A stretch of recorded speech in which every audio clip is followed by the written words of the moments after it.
profiles.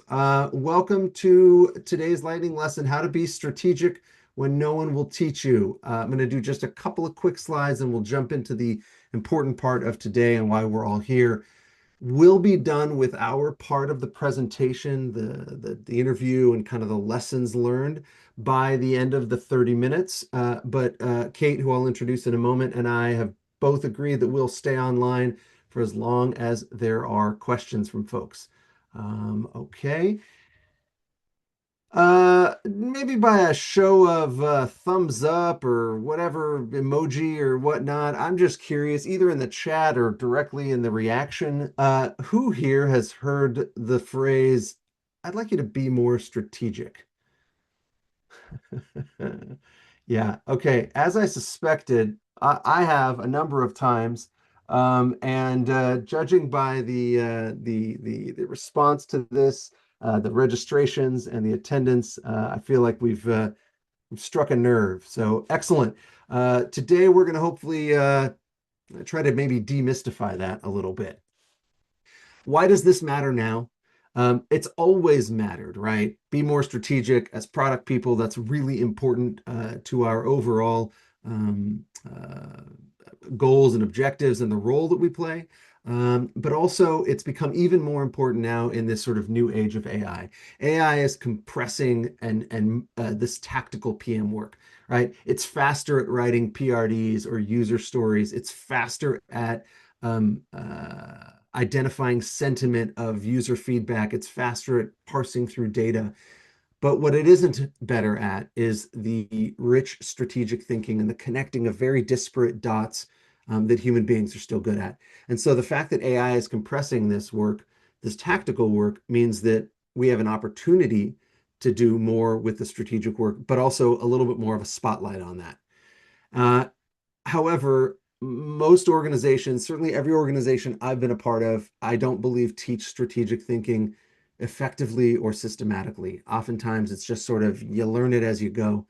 And again, when somebody tells you to be more strategic, rarely do they come back with real good, concrete, actionable advice after. So today we're going to go through a real example, and then I will wrap it up with some hopefully transferable methods that you can all take home and take back to work later today or tomorrow or next week, so you can also be more strategic. Without further ado, let me introduce Kate Mosley. Let me make sure I've properly spotlighted. There's mine, and let me just spotlight Kate. Uh, 1 second, apologies. Add spotlight. Excellent. So hopefully you can see Kate and me as well. Kate is a senior product manager at Knak. She took my course Build an AI Confident Product Team a number of months ago. And as a result of her amazing work and maybe a little bit of the class, she's really emerged as a leader within Knak, championing AI development for their enterprise marketing platform. She's been around for product for a little over 15 years, healthcare, high growth tech, and a variety of different places. And I will stop sharing so you can all see and will introduce Kate. Kate, welcome and thank you for joining. Hey, Michael. Great to be here. All right. Um, so let's just quickly start, Kate. Just tell us briefly, what does Knack do and who are its customers?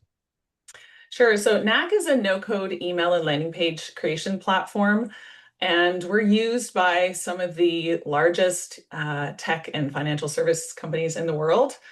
And really what we do is allow our customers to make beautiful on-brand emails in a fraction of the time than it would have taken using traditional coding and designing methods.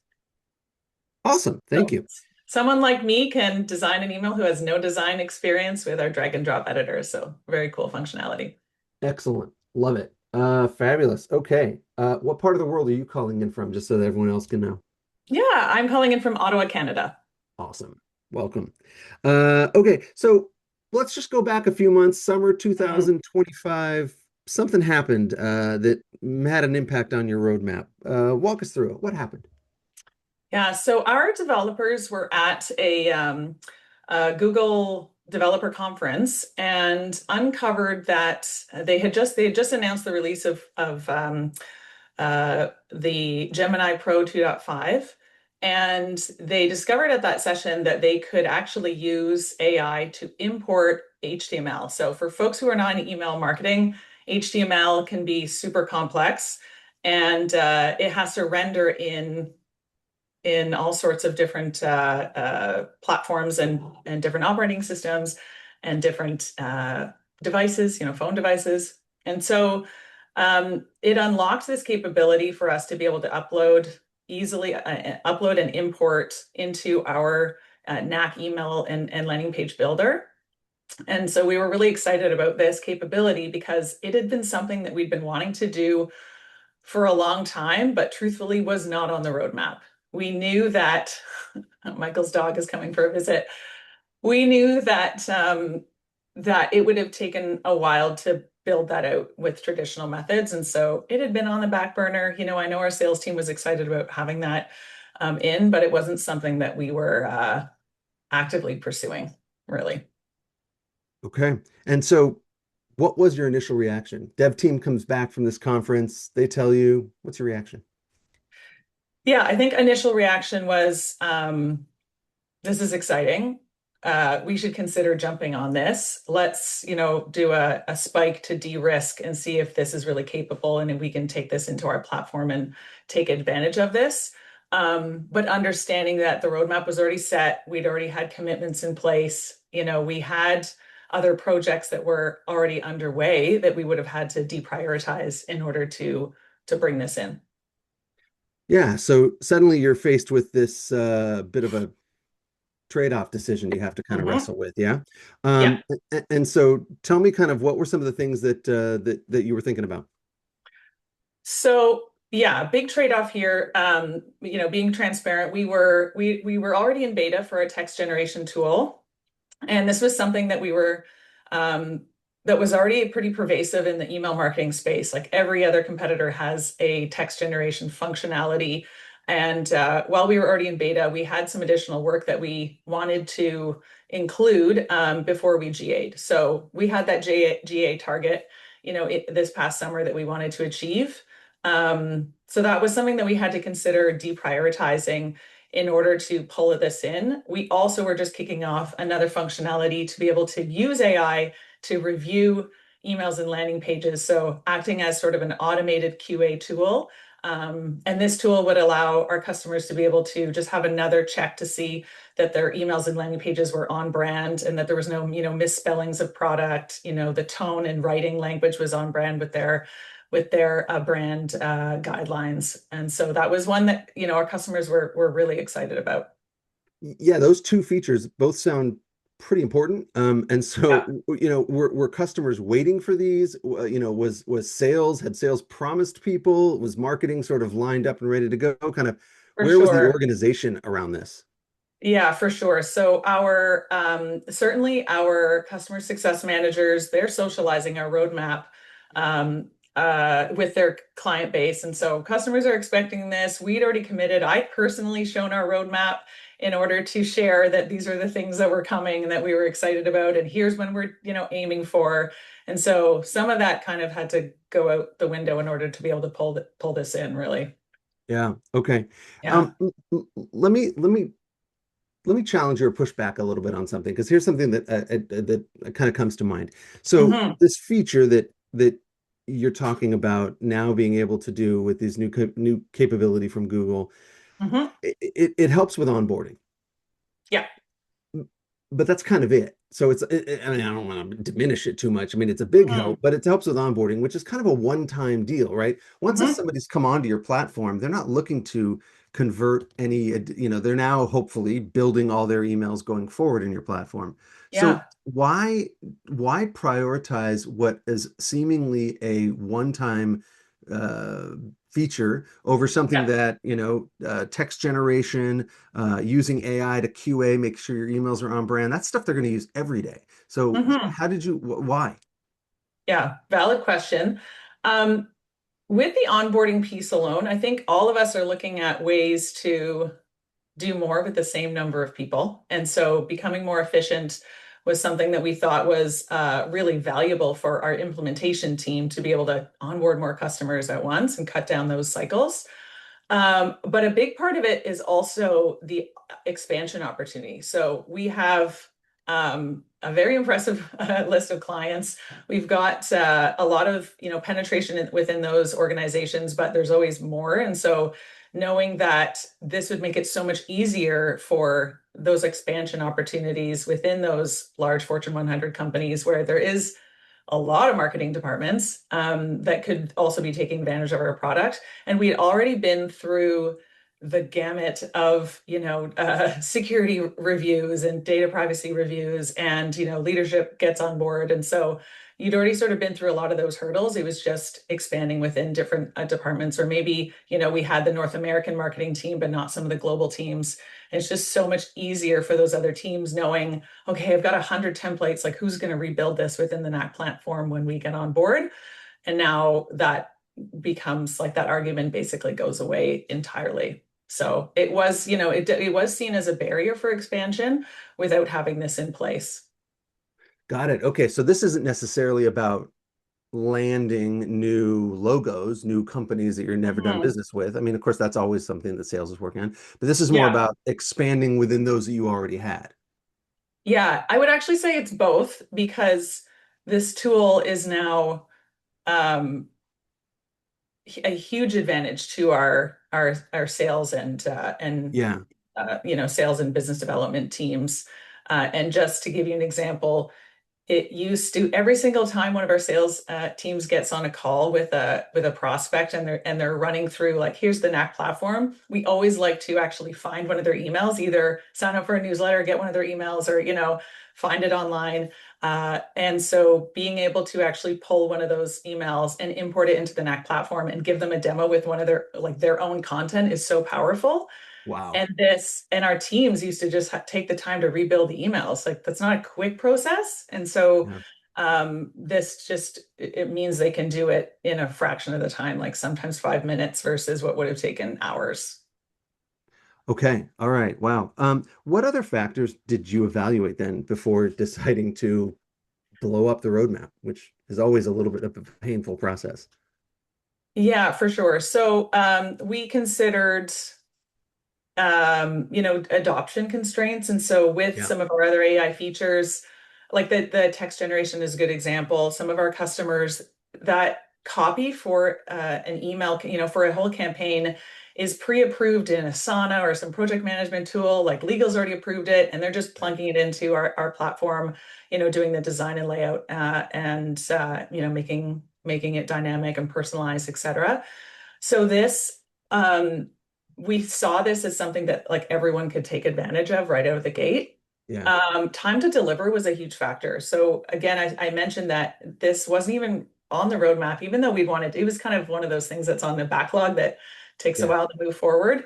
So we wanted to tackle it, but we knew building it the traditional coding method would have taken a long time. And we were able to deliver this in a couple of sprints.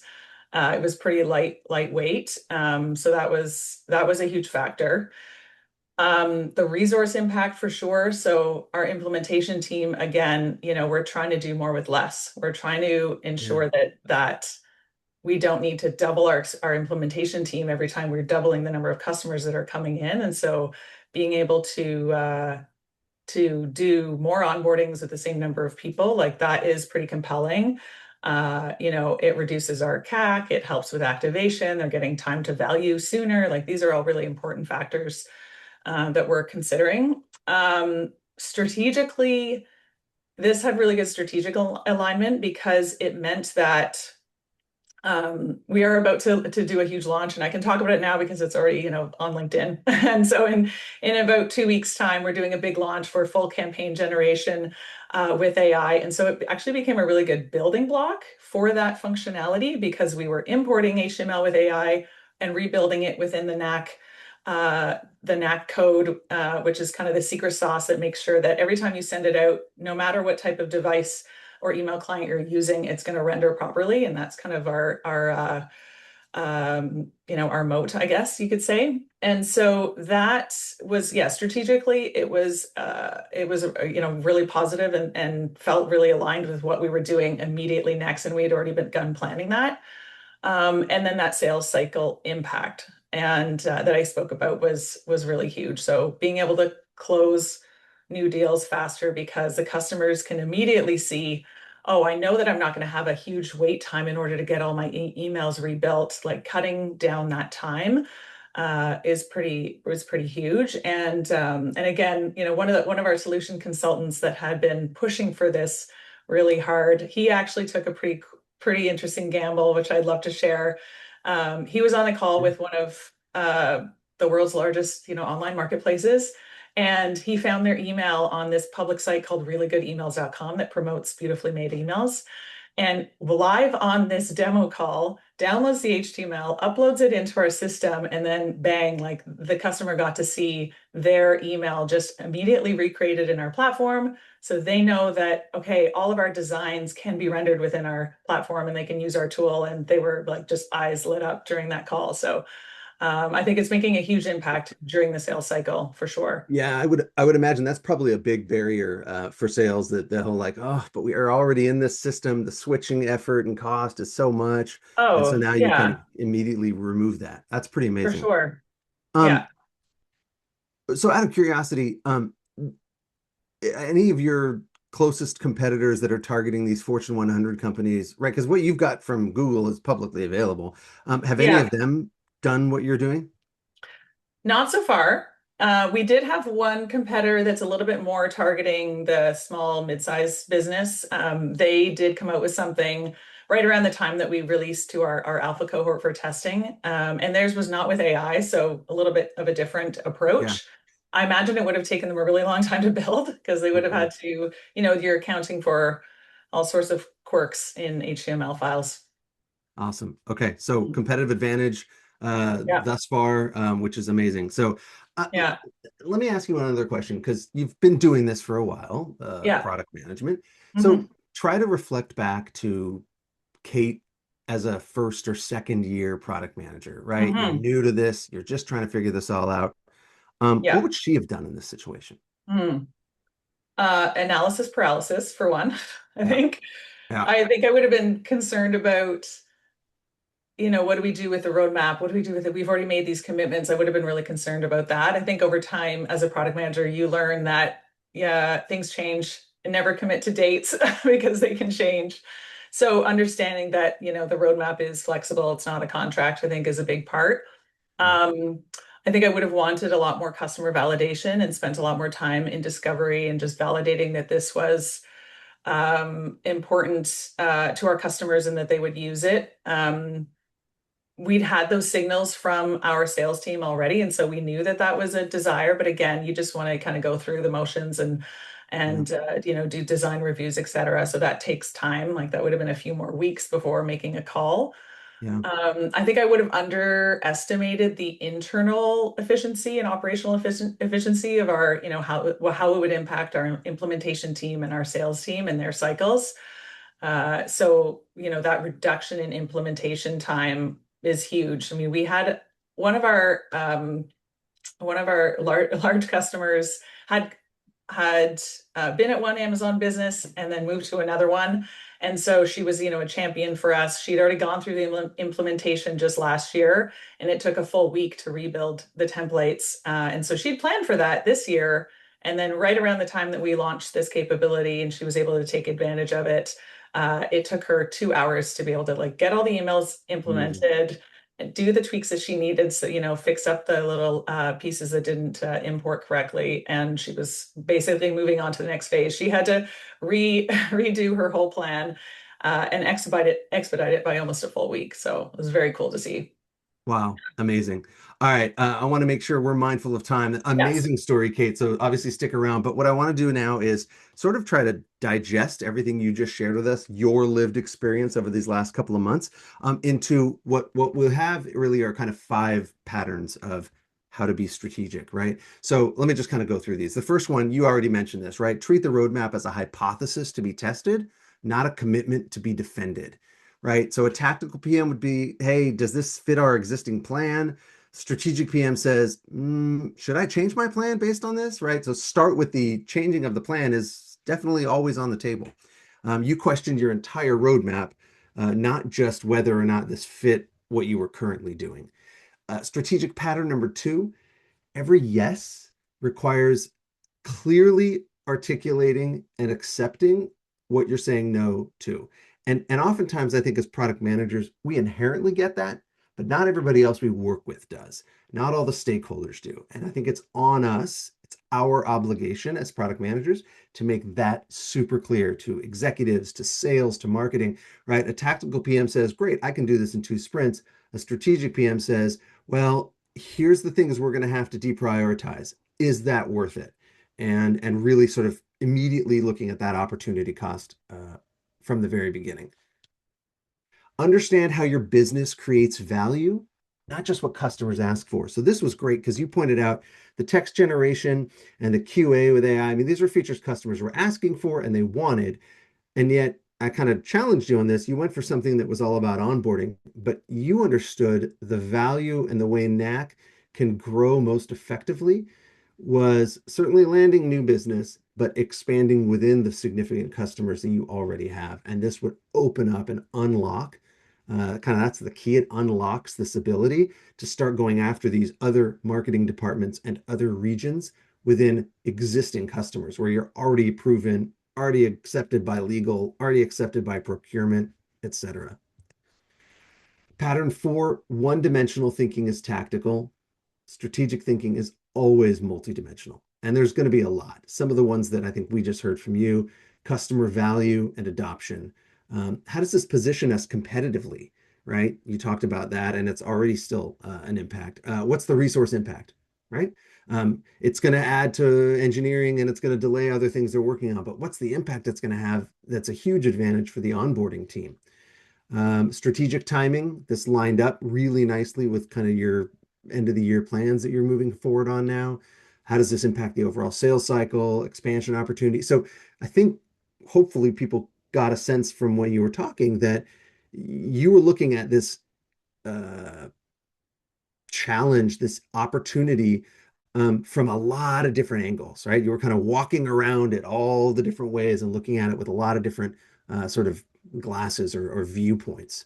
It's really important there. And last but not least, ask what does it unlock, right? Not just what does it do. And so, yeah, the feature allowed you to import HTML, but what it unlocked, which I think is really where the key is in this story in particular, was enormous opportunity that you were kind of maybe not struggling with, but suddenly now it became a lot more effective and a lot more realistic to start tackling that new business. So all 5 of these just on one slide. I will be sharing out with everyone the recording as well as the slides. So you don't necessarily have to screenshot it, but you can if you want. Treat the roadmap as a hypothesis. Every yes means telling us what you're saying no to. Understand how the business creates value. Think multidimensionally and ask the question of what does this unlock? So great, awesome. We've now learned a little bit of how to be strategic. What does that mean for me? Everybody here on the call still, right? What are you going to do today, tomorrow, Monday?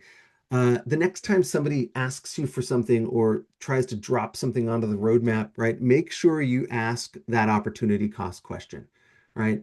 Not just can I build this, but what would I not build? And is that okay, right? So what's the trade-off? Very explicitly identify it and ask that question.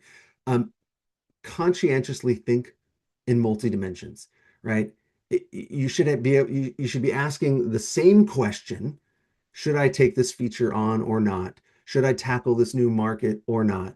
You should be answering that same underlying question, but in 3, 4, 5, 6 different ways, right? What does it mean to customers? What does it mean to competition? What does it mean to existing sales? What does it mean to all these different angles? And finally, if the call is counterintuitive, right? If you've done the work up above, opportunity cost, the multidimensional thinking, then it's a lot easier to defend these counterintuitive calls because, when challenged, you can articulate why it's strategically right because of this, and this. And so practice explaining that that thinking in a multidimensional and kind of from a whole business model perspective. Uh, Quick plug, and then I will open us up for questions. AI isn't a skill you can learn later, not these days. And I look at it and position it as a leadership differentiator, right? There's a lot of classes out there that are going to teach you how to prompt better, how to do different things with different tools. My whole focus is how does this make you a more effective leader today, or how does this position you to be a more effective leader tomorrow? There's a really, really unique opportunity with AI right now that I've been talking with a lot of senior product managers or group product managers, depending, that this is an opportunity to position yourself vis-a-vis your peers for promotion, right? Take that leadership position before it's given to you and be that AI go-to person in your organization, right? Lead initiatives with some authority, help transform your team's capabilities, even if they're your peers, right? They're all part of your team, and help drive some of that AI adoption. The next cohort starts in 2 weeks. I have another cohort starting in early January. A little testimonial there. And if this is something that's interesting to you for your own team, I also do private training for teams, which is a pretty unique and interesting experience because you get a lot of um, kind of a lot of real kind of bonding and shared language and a lot of really good benefits that come out of a team kind of going through this all together. So those QR codes, there's a $100 discount with the promotion code UNLOCK for the course and the private training if you want to schedule a call. Uh, Thank you, Kate, for spending the time and sharing this with us. Thank you, everyone, for listening. I'm going to go through chat and look for questions. And if there are any, just go ahead and unmute while I'm looking.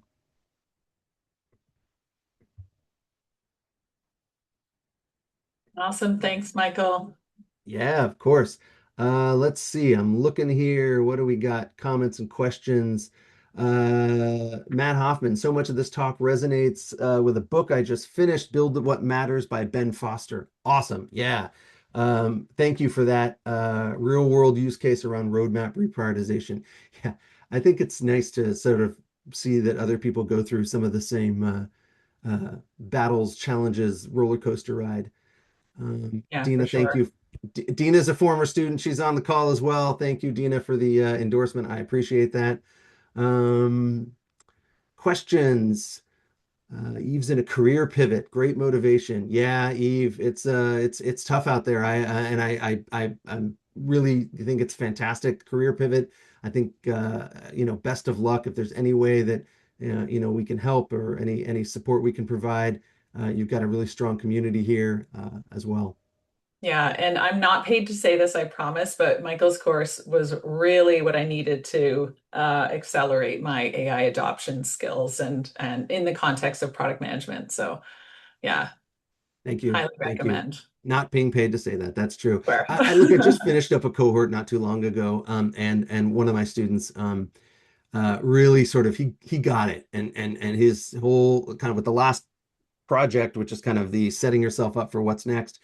He's Mhm, all in about trying to bring AI not just into his own product, which he was mhm. already doing, but to the whole team around him, to really sort of set him up as that AI person that people look to with an eye Yeah, towards promotion, because we're all trying to, move along in our nice. careers. Okay, So there's let's a take a question. good, yeah, we Oh, got a good one from Jeff there.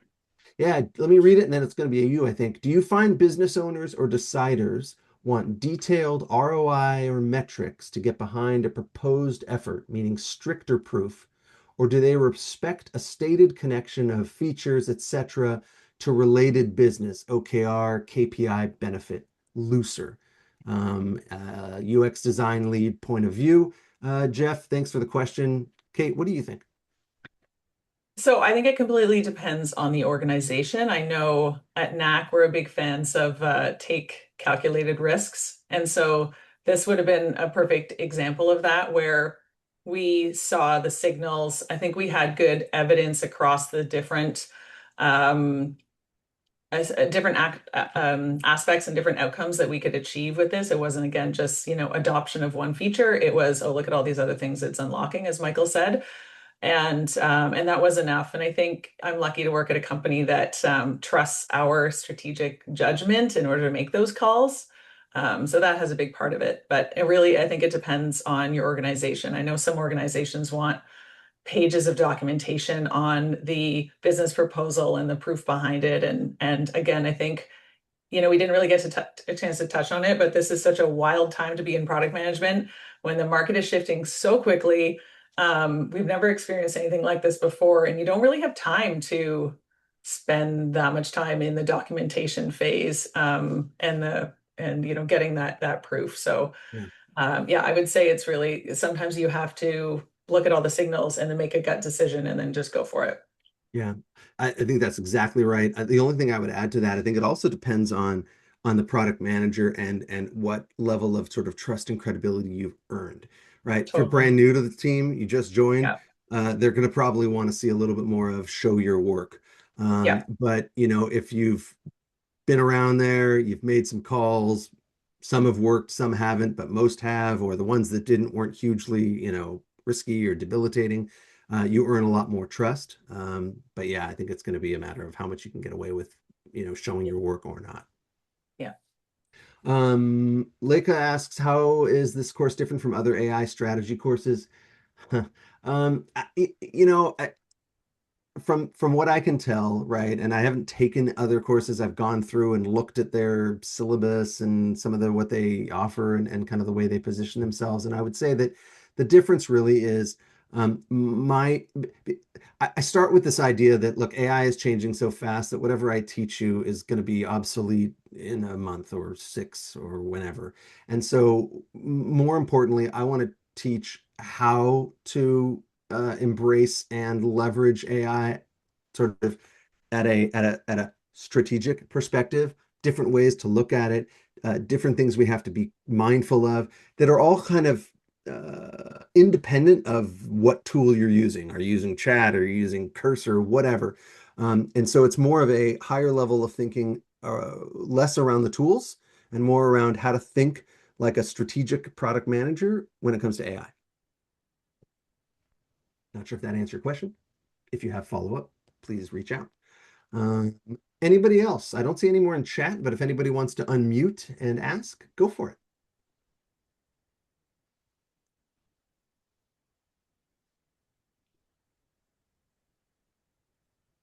It's quiet out there. Got a lot of people still sticking around, so that's good. Any questions for Kate? For me, you can ask about anything. I can also maybe just add on to Lekka's question about the difference because I've taken a couple now from different providers. And I'll say Michael's course was very hands-on. And so instead of just like rapid fire, here are all the ways that you can do these different things and apply these different strategic um, approaches to product management using AI, it was okay, here's a concept and we're all going to do it together live and let's do it and then share our work after the fact. So I felt like it was a lot more hands-on than some of the other more theoretical courses that I've taken. Thank you. Michael, you mentioned AI is changing all the time. Do you or Kate have examples of when an AI change caused issues in the plans? Kate, do you have one? Yeah, I mean, I think um, I'm trying to think. So I shared a positive example of when AI Yeah, changes can cause changes. I know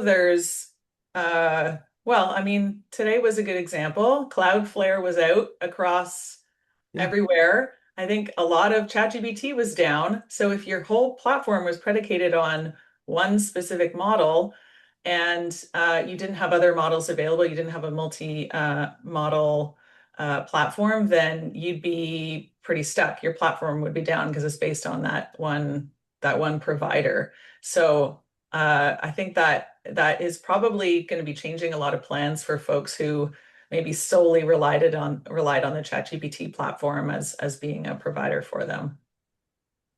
Yeah, I think that's exactly right. Just, it's amazing how fast we've become reliant, and so many businesses Hmm. now sort of can't survive without. Yeah. that when those outages happen, and they do, how painful they can be, right? We had an AWS one just a few weeks ago too that took down a Yeah. ton of stuff. Yeah. Um, I think everyone was impacted by that. yeah, exactly. Um, I'm trying to think from my perspective. It's definitely changed the content in the course over the last year as I've done now 7 cohorts. I've added things, I've removed some things. You know, we talk a little bit more about aspects around ethics and governance because that's becoming a much more important issue. We talk about agents, but we talk about also kind of, redundancies and things like that as well. So definitely requires all of us, I think, to um, be comfortable with some change every day. For sure. Anyone else?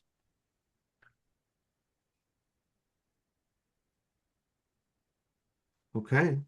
Going once, going Oh, I saw twice. it. It looks like Raja has their hand up. Did you want to Oh, jump into the question? oh, please. Thank you. I didn't see that. Raja. Oh, hi. Thank you very much for this presentation you had. My question is about, say we have a roadmap, and you mentioned that there was a roadmap to get customer something. So, and you mentioned that we need to think more strategically and ask more questions about its effect on, say, something else unrelated. So are we using this thinking to change the roadmap or to create more questions and to kind of do something else? I needed clarification on that. Mm, yeah. So I think, if we, I think we have to start by thinking kind of scientific method, right? This idea of hypothesis that we're going to prove or disprove. And so let's start with saying that this new idea is something we should do. And now we have to prove or disprove it, right? The hypothesis is, I believe this new opportunity is something that should go onto the roadmap. And so now we have to start testing, okay, what is it going to impact? What's it going to take off? What is the downstream impact of that? Is that going to delay other things? Is that going to impact sales being able to hit their quarterly number? Is that going to impact marketing plans that are in flight? Whatever. And so I think we have to ask those questions as if we're making the change. And then that would inform whether or not we do. And so there has to be a period of time of sort of um, query, kind of asking that and sort of running Mhm. that experiment a little bit, if you will. And then once you've come to a solution or a recommendation, then make that recommendation going forward. So it's both. It just kind of depends on where in the process you are, um, asking questions of whether we should do it or actually then making the change. Okay. So in a way, you're saying it's like a preliminary vision, and then you want to confirm with other data and information whether Yeah. it can practically hold up to whatever we're trying to do. Yeah, absolutely. There's a term that a lot of people used when I was at Qualcomm, and I picked it up there many years ago, called plan of record. And so, what Mhm. I would do if I were in Kate's shoes, right, is okay, the plan of record is the roadmap is not changing yet. We're not sure yet. Now Kate's going through, should we make this change? Should we put this on there? Should we not? Right. Plan of record hasn't changed, but she's doing all this sort of thought experimentation. And then at the point when Kate has the recommendation and then maybe gets whatever approvals that she needs to make the change to the roadmap, then we officially change the plan of record. So we keep the plan of record in place. We do all our other sort of work of experimenting and thoughts and Mhm. changes and whatnot. And then we decide whether or not to touch the plan of record. Okay. So if, say, you identify certain different departments or things that are affected, so then you recommend involving them to get their input to have more realistic understanding. Kate, you want to take that part?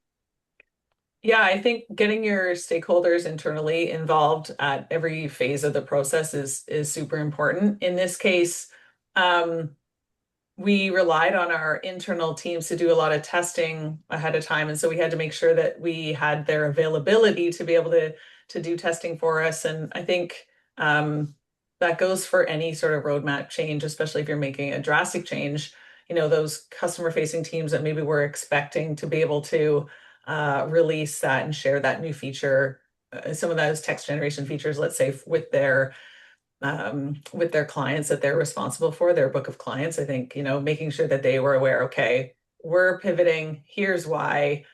We have basically weekly calls with everybody, our CSM leadership, sales leadership, senior leadership team, and make sure that they're all on board. So, any of those changes are being socialized internally, and we have an opportunity to defend them and also give our pitch to, hey, this is why we think this is an important change of course. These are the outcomes that we think it's going to drive, and get the thumbs up all around before making those changes.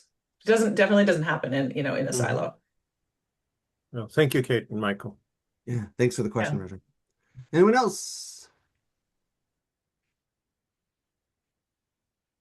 Hands up, unmute, put it in chat, going once, going twice. All right, well, thank you again, Kate, for your time and for joining and Pleasure. sharing your story. And thank you, everyone, for joining and attending. Hopefully, you got as much out of this as I know I did in both preparation and actually doing the event.